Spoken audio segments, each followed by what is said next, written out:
So just before I came in, someone asked a very wonderful question, and it gave me a nice topic for this evening's talk. It's actually on the Buddhist practice of contemplation.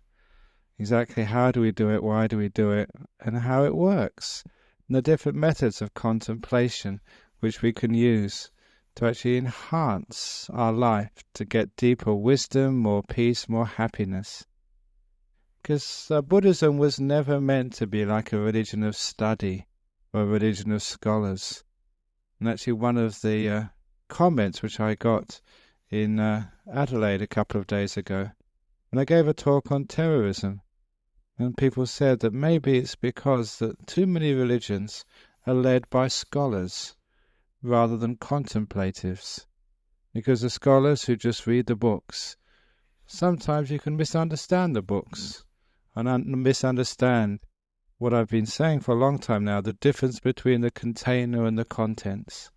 The books are containers. Inside there's messages, but they're sometimes hidden. You've got to unwrap sort of the metaphors to discover the meaning. And where we understand the difference between the container and the contents, we can make use of the books. But we make use of those books not as authorities, but just as signposts. You know, there was a very famous saying in Zen Buddhism about the person who was pointing to the moon, and someone saw him and thought the finger was the moon, rather than looking to where the finger was pointing. So the signposts are there for us to look, to contemplate, to see. And they're not the truth themselves. They're descriptions. And I think that once we understand the difference between the container and the contents, the signpost and the destination, the map and the territory, the menu and the actual food itself, and I think we'll become much wiser, more peaceful, more tolerant human beings. When someone asks, as they often do, just how do we know what's truth and what's false? And it's a saying of the Buddha, where the Buddha said that you can tell the truth, the Dhamma, by what it does, where it leads, its effect. Because truth has to be something which creates peace, harmony, freedom, which solves problems rather than making more problems. So if you have any philosophies or dogmas or any ideas and it causes more disharmony in the world, more conflict, more pain, more suffering, then you know that cannot be the truth. This should be quite obvious to people. So how can we actually discover that truth, that which leads to peace, to non-conflict, to harmony, to freedom, to real happiness? We do that not so much by studying the books, not so much by listening to Ajahn Brahm or Ajahn Wayama or Ajahn Chatamala or whoever else comes here on a Friday night, but to actually to use what is being said and to contemplate it, to understand it deeply, to find its meaning. Because sometimes I'm quite surprised. I've been teaching here for I don't know how many years, and there's some people who keep coming back week after week after week after week. Imagine if I was a school teacher and people kept on coming back to my class year after year after year after year. When will ever they graduate?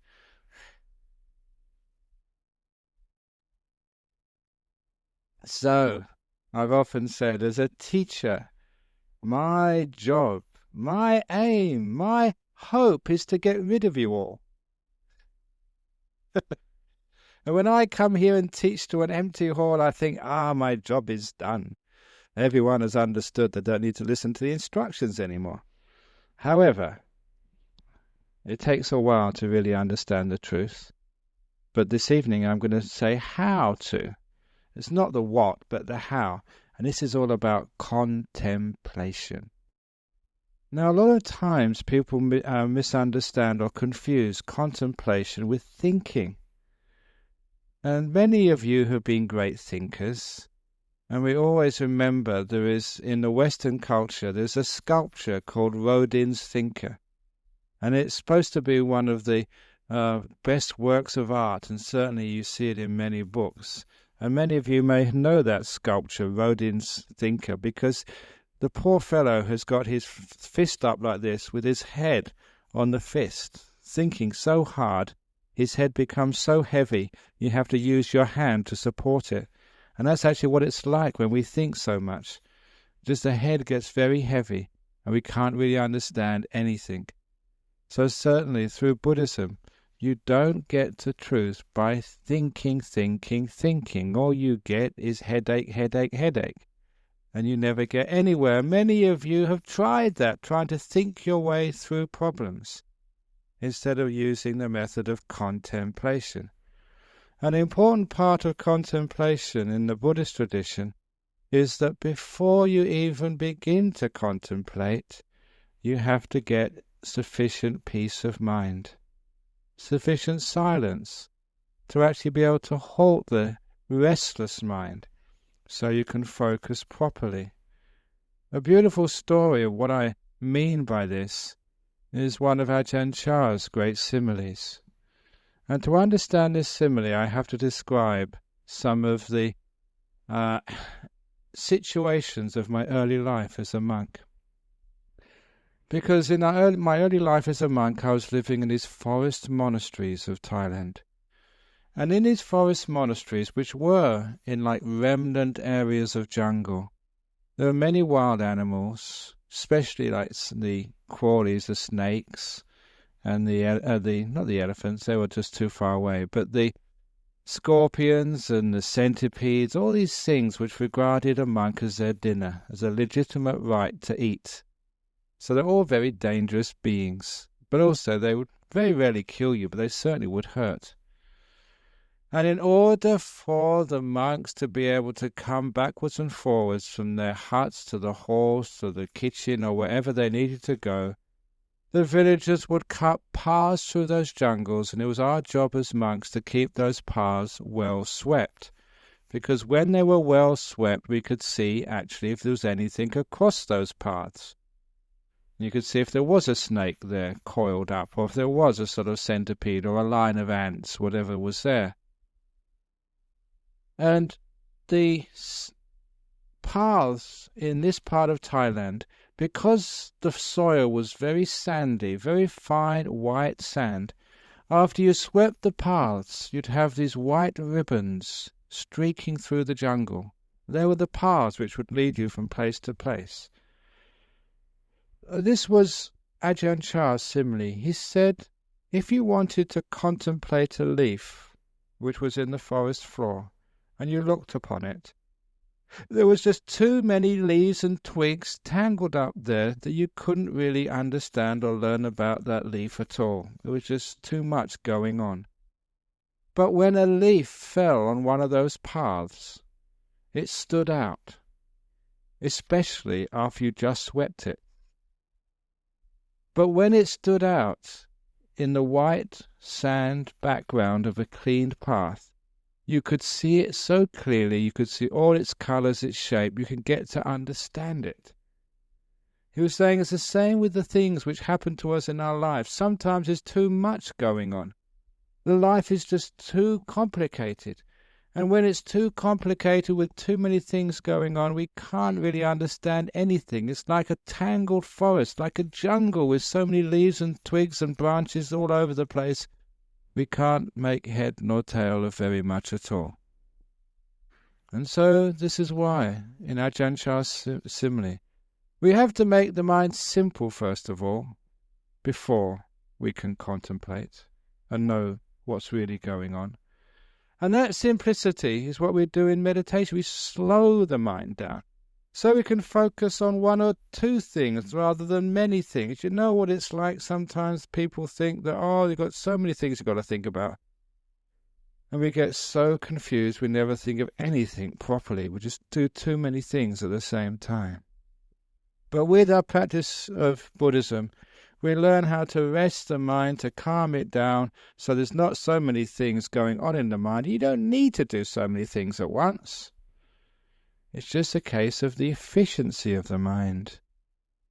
I was talking to some big businessman in Adelaide during the last few days, and he was saying there's no time to sort of meditate these days. Life is so busy.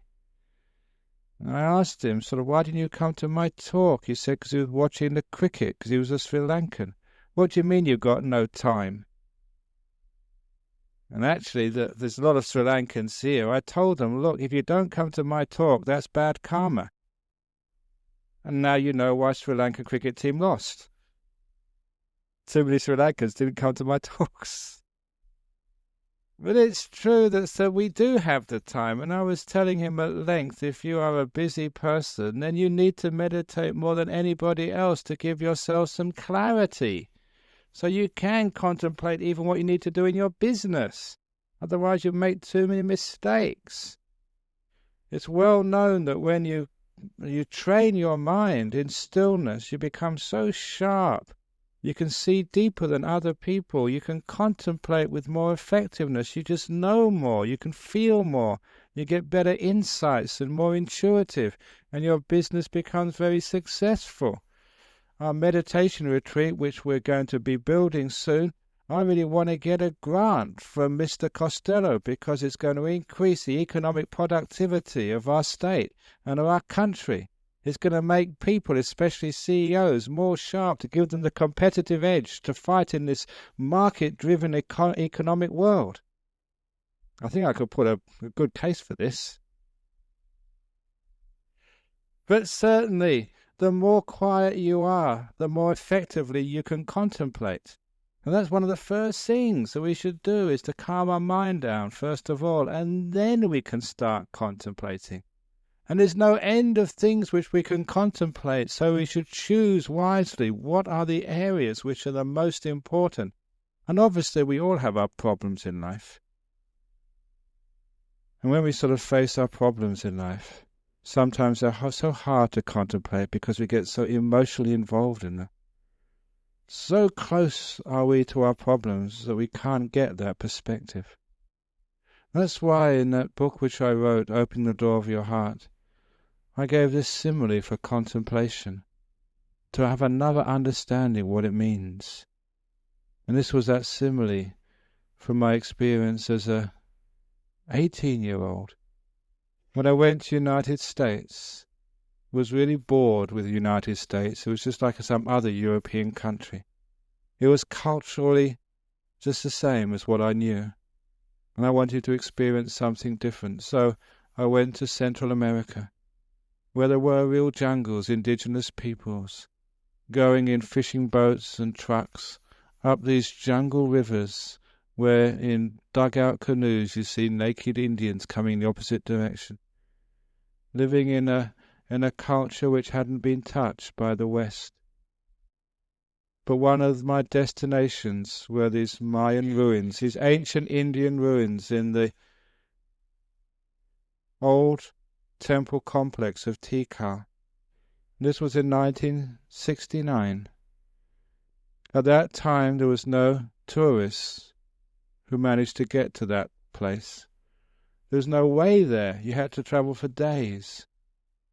And so when I arrived there, that I could clamber over whatever monument you wanted. There was no sign, so these were protected monuments. Obviously, if I really wanted to, I could have taken anything I wanted there, but I was a very good young man and I wouldn't steal. But certainly I did climb up to one of those pyramids. As a young man, as a boy thing, that's what you do. You see one, you want to climb to the top of it. I remember going to the pyramids in Giza once, in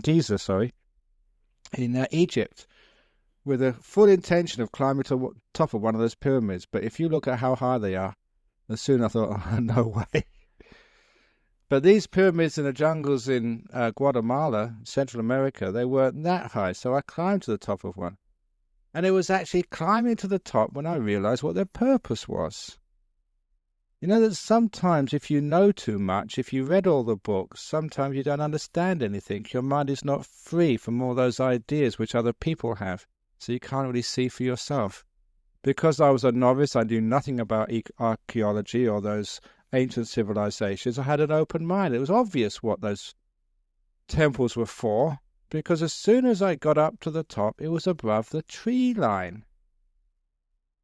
Now, for 3 or 4 days, I've been traveling in the jungle.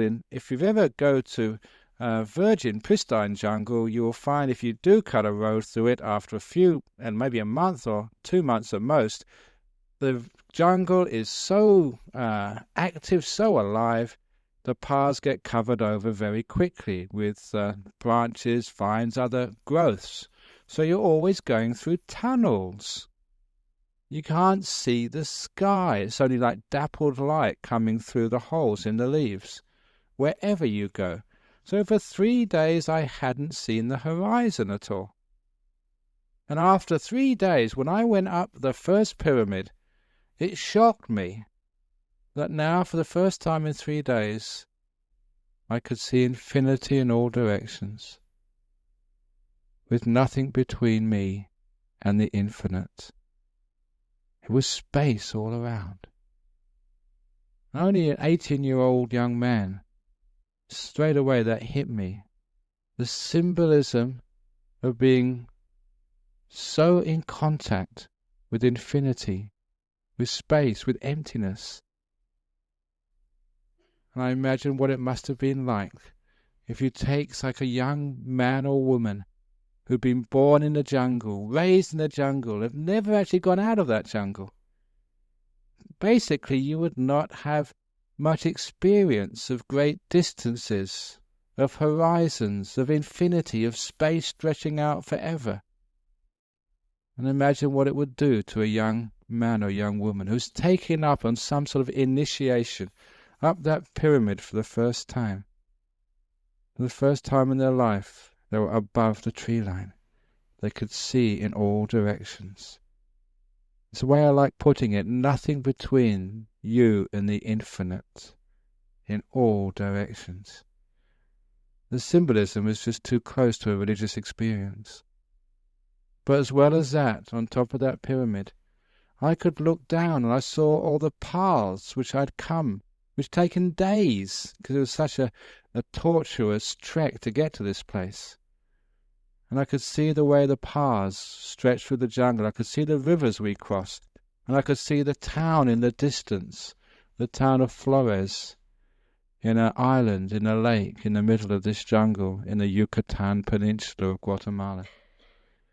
I could see my world of the last few days stretched out before me, like a big map.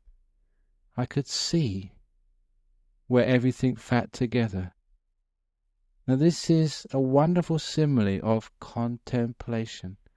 You may feel that this is very similar to some of the stories of these astronauts or cosmonauts who have gone above this planet Earth, gone beyond, and from a distance high above this world have looked down and see just what this world really is, to see like a map, a territory of the world in which they'd lived, but being outside and beyond it.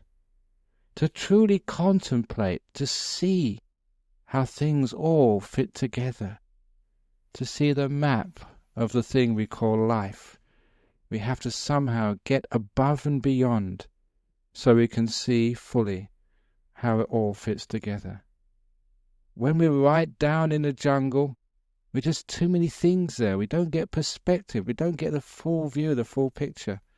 And that's why when people contemplate just by thinking, they're just too close to things. They haven't actually escaped from the world, got above it, got the bird's eye view in order to fully understand exactly what is going on. We've got to get above, beyond, stand back to be able to contemplate properly. So that's what contemplation needs first of all.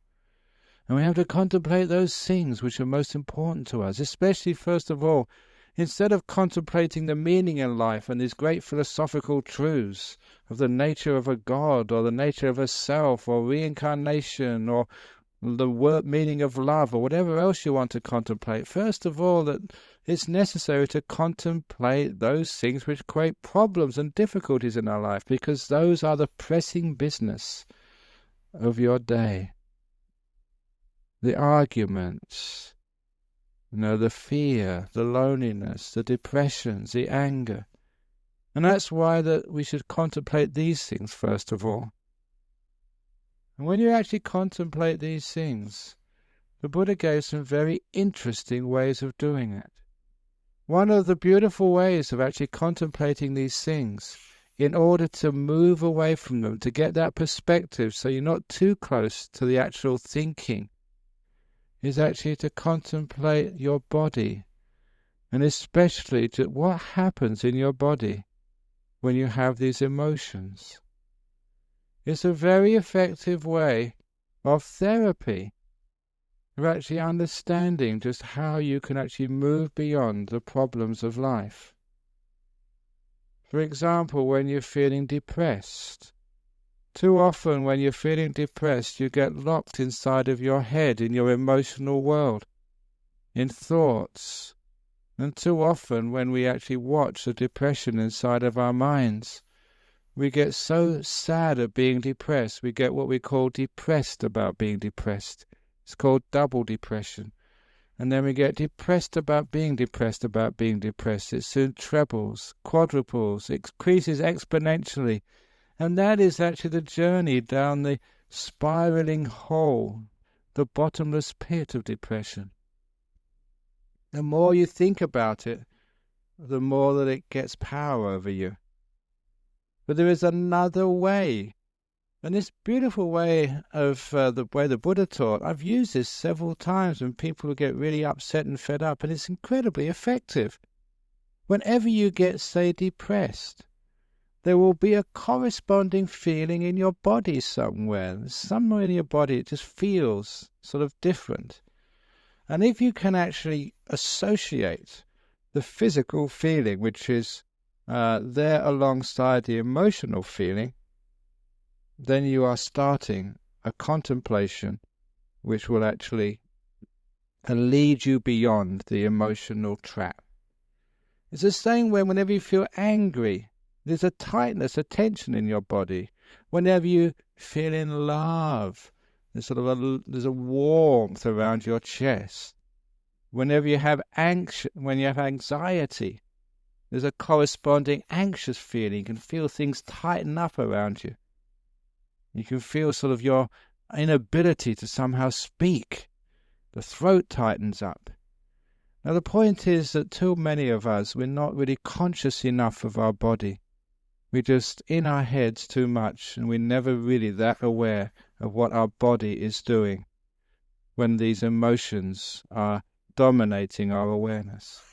So it takes a little effort of will, a little bit of training to become more in tune, in touch with the physical feelings of the body. All you really need to do is to ask. Whenever you get upset, say, going back to depression, you feel depressed, ask, what is it like in my body when I feel depressed? Where is that feeling? What does it feel like?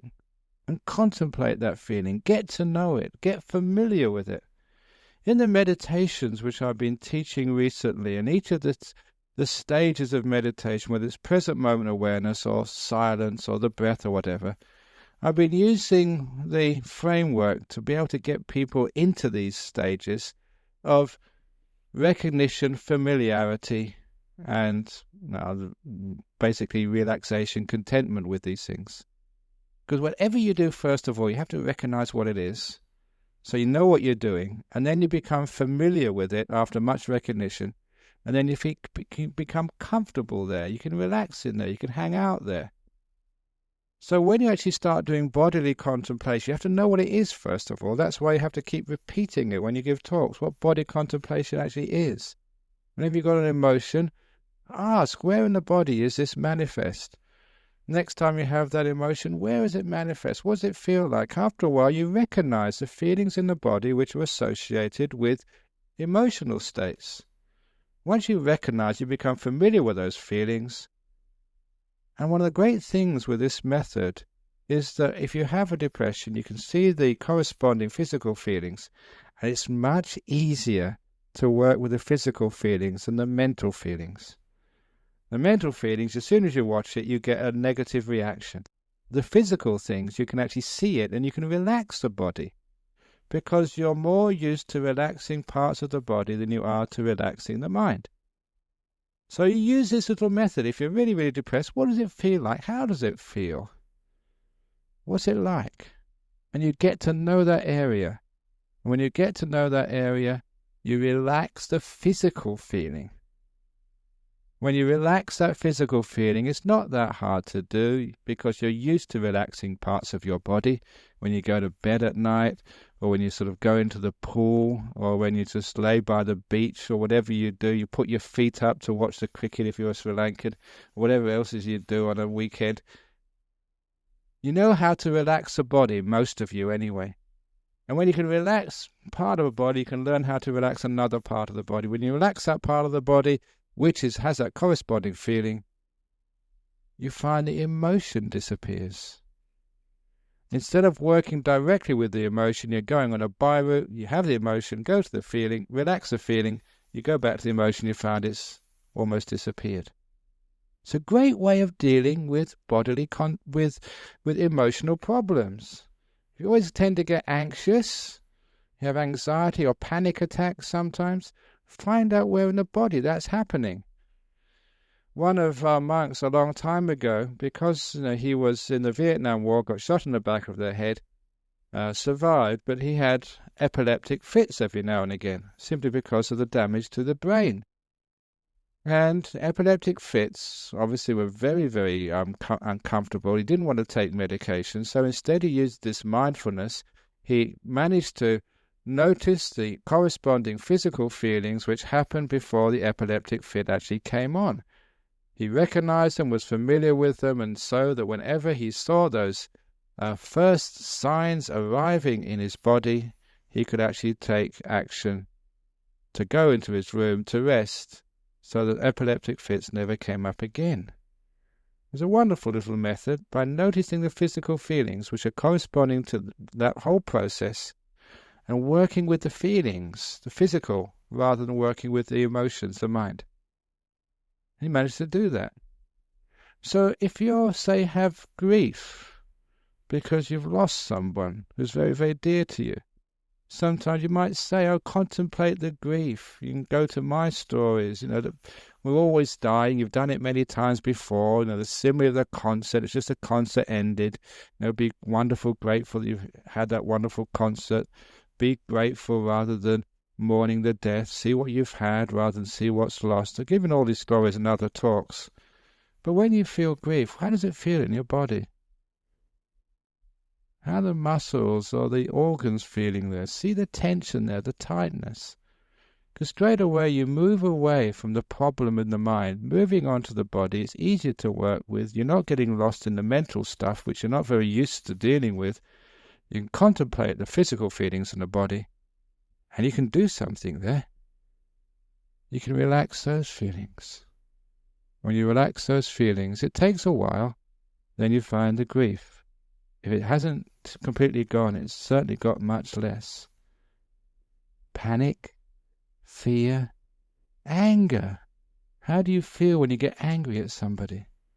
How can you let that one go so you don't shoot your mouth off and create a problem or even kill somebody?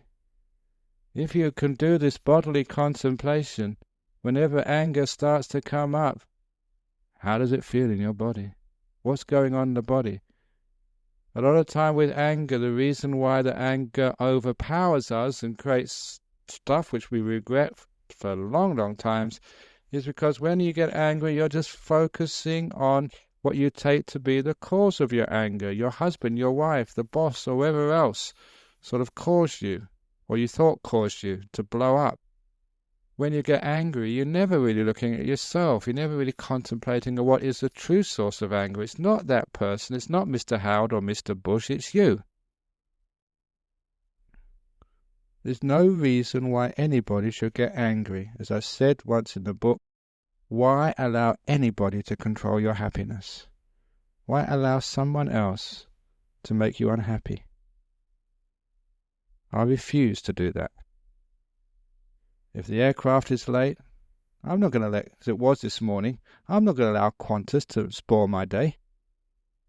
I'm not going to allow Thai Airways, because they were late about 2 weeks ago, to make my day really miserable by getting upset and worried, by thinking, why are they late? They shouldn't be late. This is a modern airline. Why are they always late? This shouldn't be happening to me.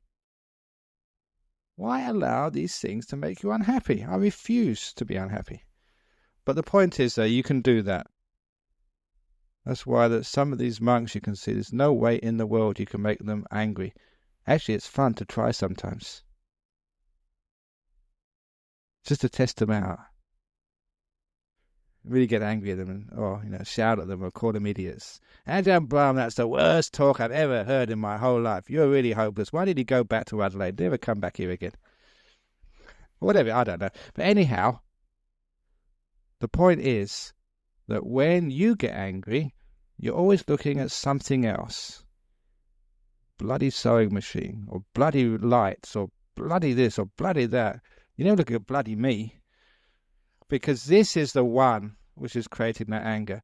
So when actually you do get angry, it's great doing a bodily contemplation. It brings the attention back to the source, you, not to that person, the wife, the husband, the kid, the parent, the minister or whatever. Brings it back into you, and actually you start to feel the physical sensations in your body when you're angry. Anger is a very prominent physical feeling in the body. And once you actually to feel it, number one, it's very unpleasant. It's not nice to be angry. I mean, not physically comfortable. And once you actually can see that, relax the physical feelings. And when you relax the physical feelings, the anger will lessen. And when it lessens, you tend to be, your anger problem is solvable.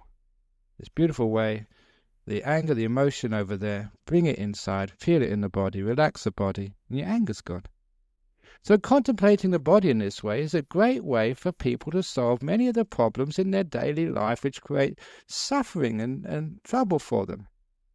If you're like a young person, I mention this because too often people say that why don't we have more young people getting into religion, into spirituality, into actually organized or sort of major religions. And there's a reason is because religious teachers don't speak to the young in things which really concern them. So when you're going out to a dance or a nightclub and you want to talk to somebody, you see a nice girl there, a nice boy there, whatever you want. Now, why do some people get anxious? If you want to get over the anxiety of finding a partner, a boyfriend or a girlfriend in life, when you go up to speak to them, feel your body. And if you get anxious, feel the feelings in your body, relax your body, and then when you actually speak, you won't be so nervous. It's a beautiful way of actually dealing with the anxiety of kids. Same if you're doing an examination. Just feel how that sensations appear in your body. With those feelings, you can relax them much easier than looking at your fear and trying to deal with that. When you look at the feelings in the body, relax those, and then the problem will be lessened if it doesn't disappear altogether. Not only that, but when we start contemplating our body in this way, we get more in touch with the feelings in the body, with the tensions in the body, which can create diseases for us in the future. For example, you can feel your heart, your physical heart, and see how it's going. People get heart attacks. It's not a shot out of the blue. Your heart has been telling you a long time now that something is going wrong. You can feel it when you get contemplating the body. And it shows you you're working too hard. Rest. Don't try so much. Don't worry so much. Come and learn some meditation to relax. Or just don't do so much. It's a waste of time being the richest person in the cemetery, as they say. You've got to live a long life. Pace yourself. So as such, the body is always telling you. But a lot of times we're not contemplating, we're not aware of the body enough, so we don't see the signs. And sometimes people can't sleep at night because the body is too tense. Because when you're worried, bodily feelings happen as well. So find what those feelings are when you're worried at night, you can't sleep. Feel your body. Do a bodily contemplation. How are my feet? How are my thighs? How's my bottom? How's my back? How's the reason around my chest? How's my head? When you actually go to the body, straight away you're not getting into this thinking business, which means that the worry is you're bypassing it. So one of the first things we do is body contemplation in order to lessen the problems in our life, in order to get better health, but also understanding our body, what it is. When we truly contemplate our body, we realize our body, it is not beautiful, it's not ugly, it's just a body, that's all. So we don't have all this body business. It's amazing, we have like a body shop now. And why do we have a body shop? Because we have to paint it up, make it look all nice and wonderful. One of my jobs of being a monk is to perform marriage ceremonies. And being a bit of a cheeky monk, I was going to say naughty monk, but not really, I'm not naughty, I do keep my precepts, but being a bit cheeky, I take great pleasure during marriage ceremonies of sprinkling holy water on the happy couple. But when I start sprinkling this holy water, which is part of the Buddhist ceremonies for marriages, an auspicious water to bless both of you, but when I actually sprinkle it on the bride especially, then I really go for broke. It's not just a tiny sprinkle, it's a shower. I've done this many times. I know it's a bit mean because I'm not a romantic, but when I do this, sometimes these poor women who just spent about 2 or 3 hours on makeup in the morning, very expensive, all that makeup starts to drip. And I do that for the sake of honesty and truth, so the groom can actually see what he's really marrying.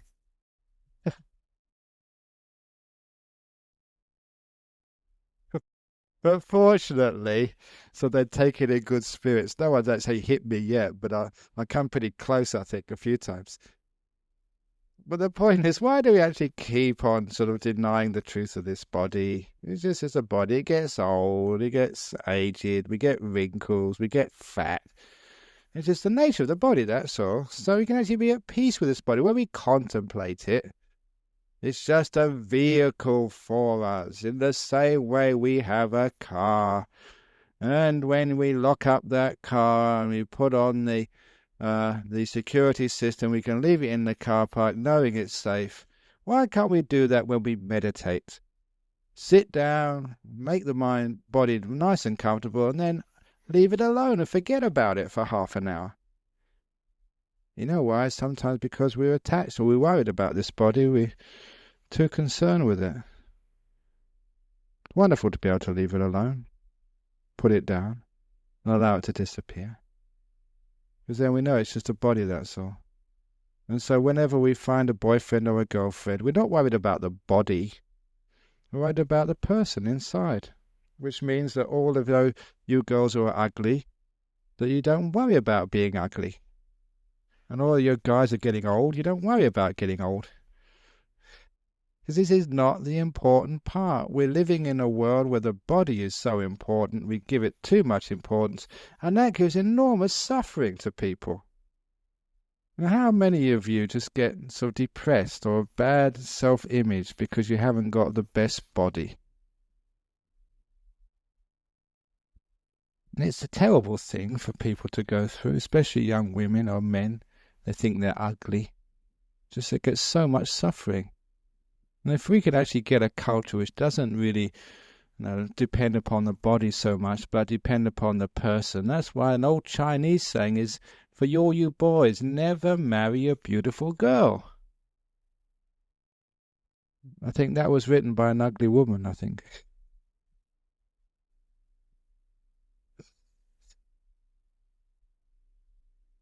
Now, the reason why you do that is because as girls grow up, just, you develop personalities, you develop character traits, and if you're just a person who just relies on your good looks, you don't develop the other part of your repertoire.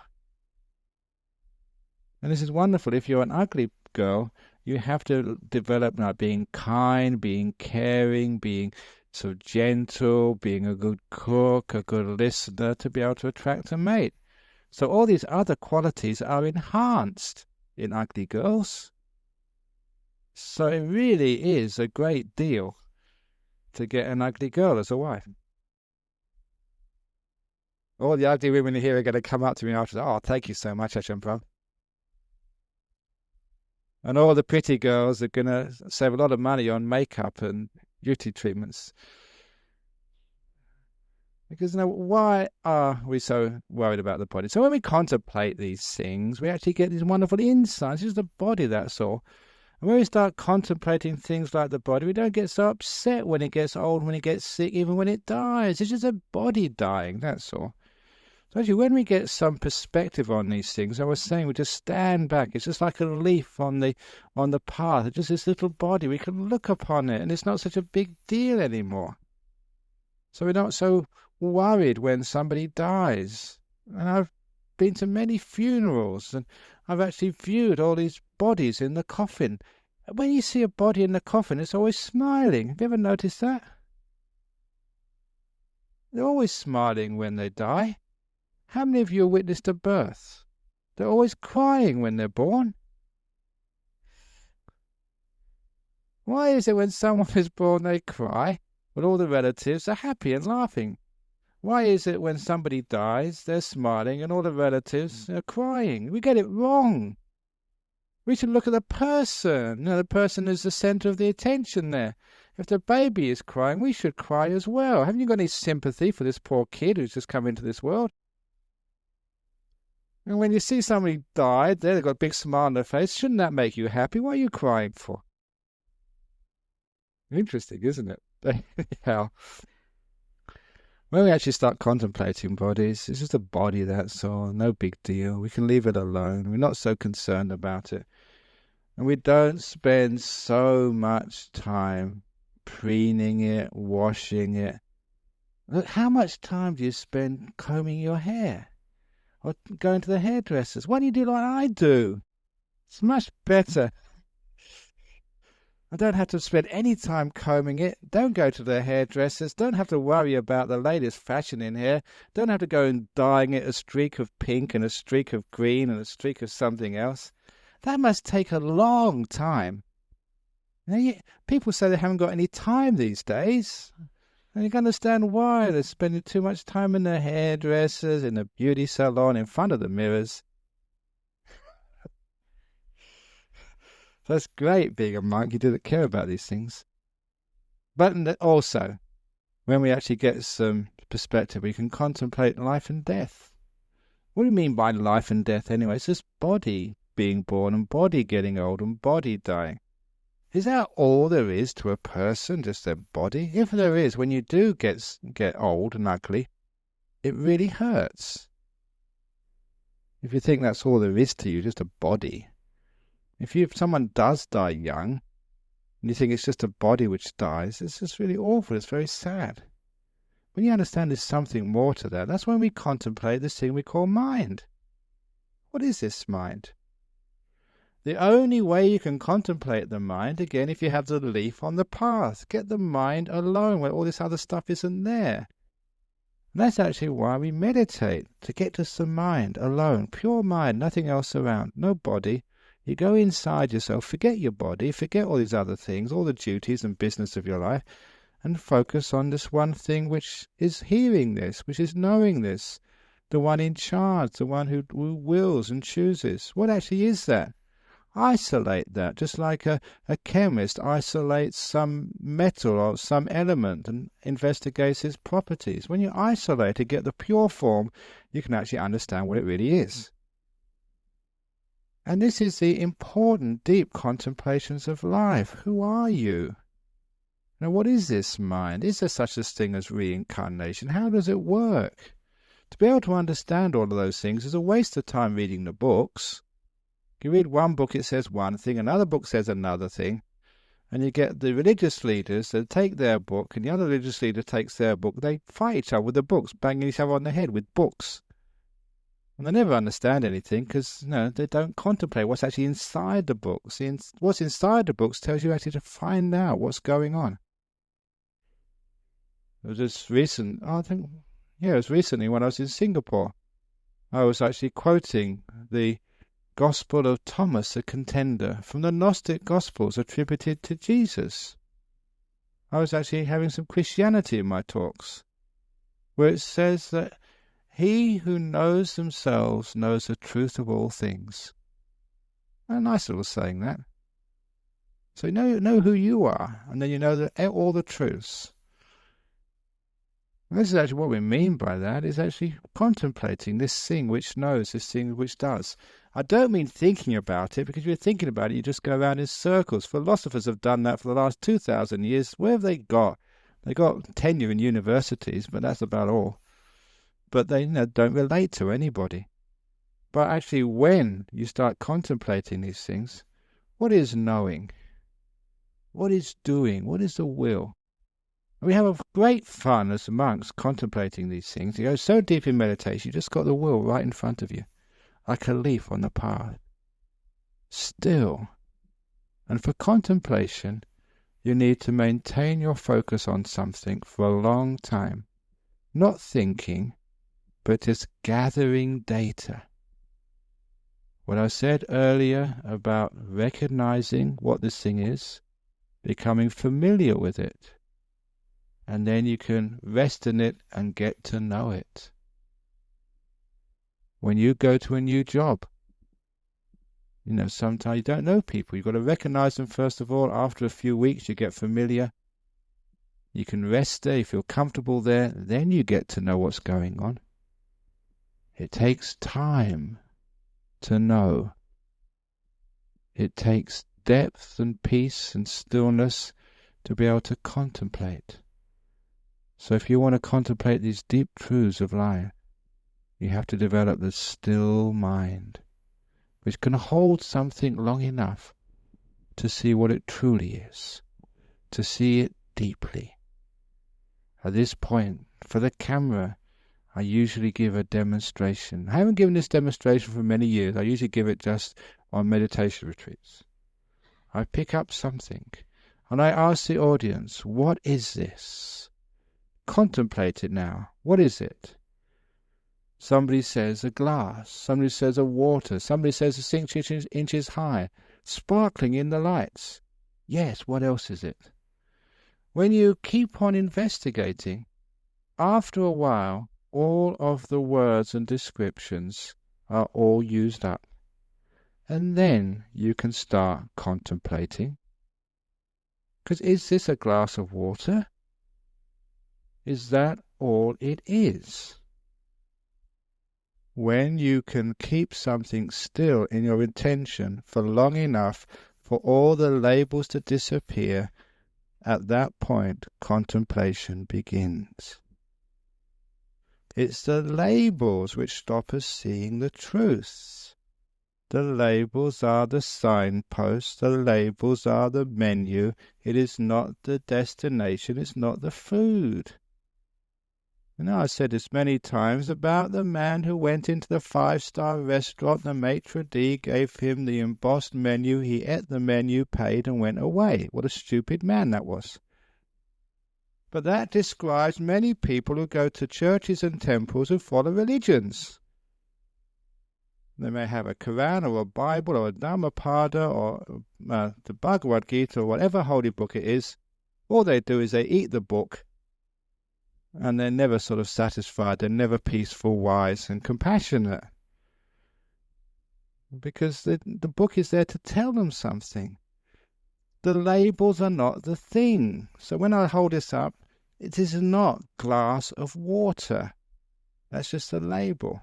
Contemplation means we look at something till all the labels are gone, and then we start to see it. That's just with a glass of water. Now, who are you? When you look at yourself, you have all the labels first of all. Man, woman, Asian, Caucasian, old, young, Buddhist, Christian, atheist, agnostic, follower of the Great White Lamb, whatever religion you are. Liberal, Labour, Greenie, Communist, old, young, intelligent, stupid. All of these are labels. I told this old story a couple of days ago in Adelaide. It's a great exercise here. The people in this room are probably a very average cross-section of the society in Perth. We don't attract sort of intelligentsia or dummies. Just everybody is welcome here. We're so desperate anybody can come in. So this is an average cross-section of society. Now, how many of you can put your hand up if you want, how many of you think that you're above average intelligence? How many of you think you're above average intelligence? If I asked you honestly, if you really put your hand up, most of you would think you're above average intelligence, if not all of you. Half of you will be wrong.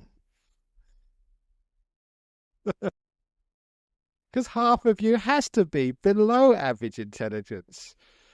But why is it we always think, that's other people, they're stupid, but I am above average intelligence? We don't contemplate properly. Because to contemplate, we also have to overcome fear, denial. The labels come because of fear, denial. We don't want to see deeply into things. We just want to keep the illusion. Now, actually, when you get through the labels, you can see who you really are.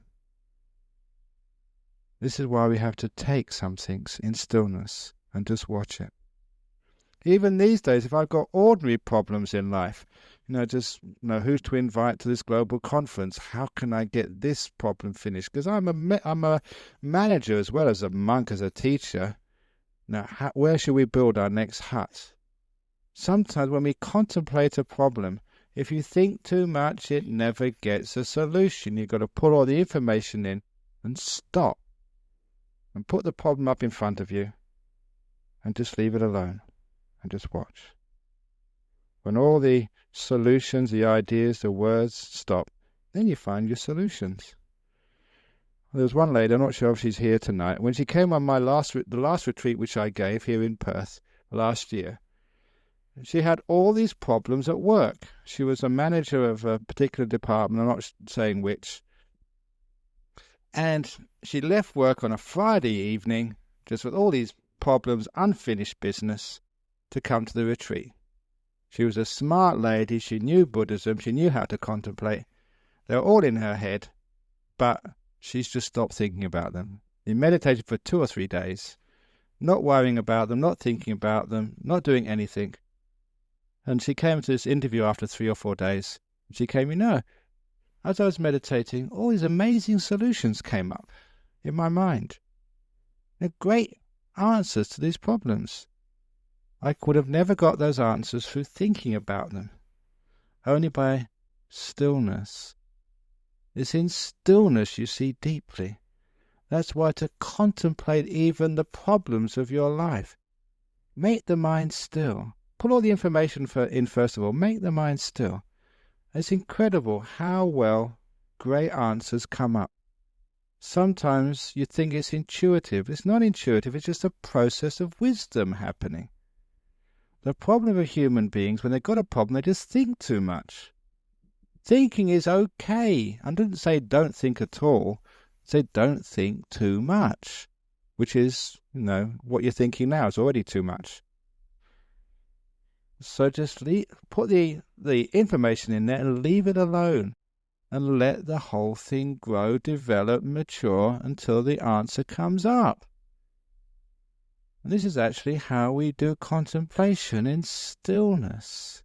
Seeing clearly, not getting lost in the labels, being able to see deeply into things. Which is why that sort of, traditionally, Buddhists, especially monks and nuns, are supposed to be wise. All the sort of teachers who've come here you think are wise. Where did their wisdom come from? Sometimes it's amazing just what you can get away with as a monk. Was that case? I was at this transport seminar arranged by Alana McTiernan when she just became minister for the first time, and at that seminar it was held in the Duxton Hotel. So I went there, and because I was a monk, there's only a monk in this big meeting of suits and skirts. Actually, I suppose I was a skirt. But anyhow,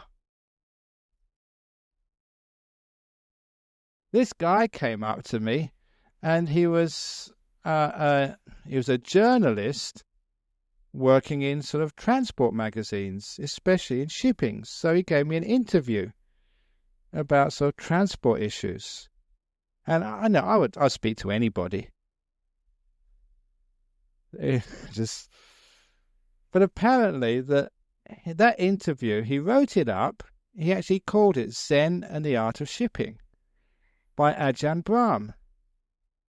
And that was actually syndicated. He came and told me a year later, that was syndicated to all the major shipping journals in the world. And one of his friends, one of his experts, in shipping transport, that emailed him back and said, I don't know who that Ajahn Brahm is, but he knows what he's talking about. Of course, I don't know what I'm talking about at all. But how can you sort of be able to answer those questions, and experts in the shipping field think you're wise?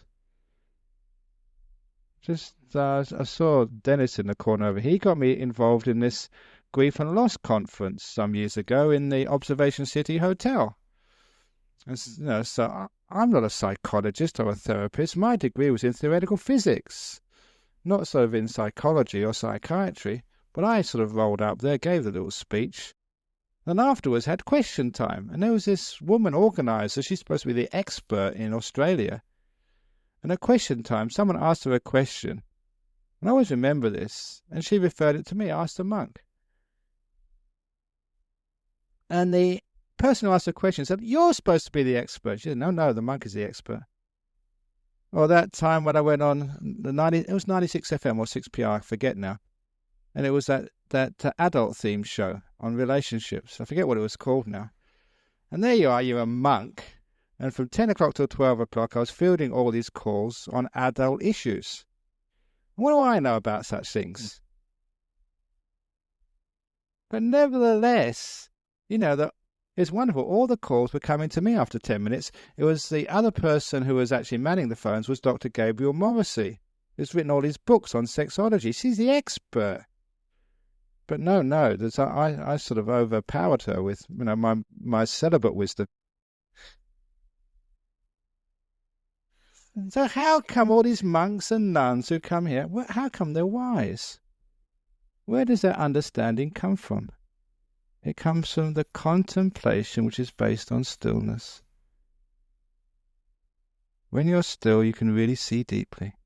You think too much, and you only see the surface. Superficial. See just glass. You don't see what's really deeply in here. So to really contemplate, we train the mind to be still. When you train the mind to be still, you just penetrate so deeply into the nature of things. That whether it's shipping, or whether it's sex, or whether it's grief, or whether it's Dhamma, that you become a wise person. It's not what you're taught makes you wise. It's what you see makes you wise. That's what contemplation is. So now you know how to be wise. And once you're all wise, you'll put me out of a job, and I'll be so happy. Thank you. So thank you for the talk tonight. So has anyone got any questions, comments, or complaints this evening?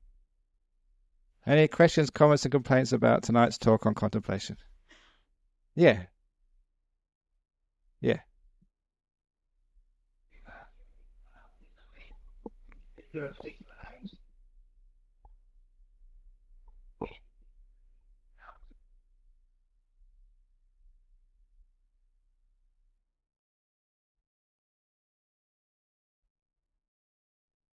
Okay, when's the best age? The best age is now. Whatever age you are. That's always the best age. No, I mean, kids are great at contemplating. Sometimes you see them playing. You think they're playing. They just got a rock, and they're just looking at it. Many kids have got these amazing minds. They can see so deeply. And what's that saying? That out of the child's mouth comes such great wisdom. I forget what. It's something like that. And because they just see things freshly, they see things in a different way. That sometimes the kids, they come out with amazing pearls of wisdom. So any age. And in our education system, it's amazing if you can actually give kids quiet time. If you haven't heard it here, I said it before. There was one of the disciples. She was in, I don't mind saying it, in Rolling Stone Primary School, and she was doing quiet time in year sixes, starting off in the beginning of the term 5 minutes, and moving up to 15 minutes, the first thing of the day, or after the assembly or whatever. I'm not quite sure, but early in the day, doing quiet time. And I met the principal of that school. And when I had tea with him, he said, look, I am not a Buddhist, but I've seen over the many years this lady has taught this, because that class does so well. It improves their ability to learn, the ability to retain information, concentration. But he said some other things happen as well, which were quite unexpected. So all the kids in that class were more sensitive to each other. When they saw someone had a difficult time, they may have had a problem at home that morning, they'd actually all go and help out. They were being compassionate. And it became a problem-solving device as well. If there was any argument or a fight about to start with the boys in the class, someone put their hand up and say, can we have quiet time now, miss? And so all the kids would stop what they were doing, and they'd sit down, close their eyes, do meditation for 5 or 10 minutes, and the problem would be just sidetracked. And the headmaster was full of praise for this. So yes, what a wonderful thing to include in our schools. As I mentioned in the book, it was a French philosopher, Louis Pascal, once said, all the problems of man come from them not knowing how to sit still. And that goes for women too.